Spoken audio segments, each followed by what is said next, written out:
Ikaze we wamaze kugera kuri Long TV Ero, tugushimiye ubufatanye udahwema kutugaragariza ukanda subscribe.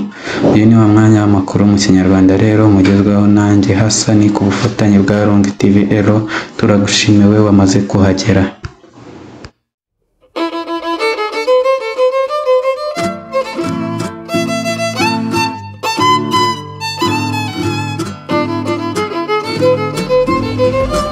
Uyu muryango utuye mu mudugudu wa Nyakanama akagari ka Kivugiza mu murenge wa Muko w'akarere ka Musanze uravuga ko umwana wabo wiga mu mwaka wa kabiri w'amashuri abanza ku kigo cya Groupe Scolaire Saint Cyprien Muko ngo yakubiswe urushyi n'umwarimu umwigisha witwa Munyazikuyene Paul Museni maze amumena ingoma y'ugutwi, aho uyu muryango uvuga ko ngo haje kubamo uburiganya ndetse no gusibanganya ibimenyetso mu buryo budasobanutse, maze ngo hemezwa ko uyu mwana ari intebe yamuguyeho birangira adahawe ubutabera.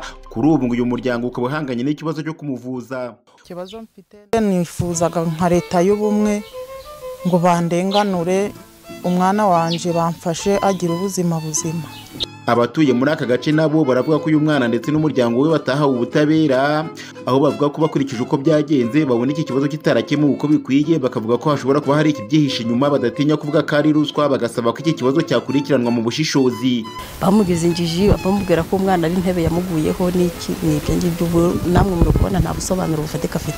None si pe ubuyobozi bwaradufashije buza gukora iperereza mu bana bacu, abana bati twe yatwinjanye mu ishuri arangije turavuga ko ari namukubise ntago nzongera gukorana nawe, niko abana bacu baje baratubwira.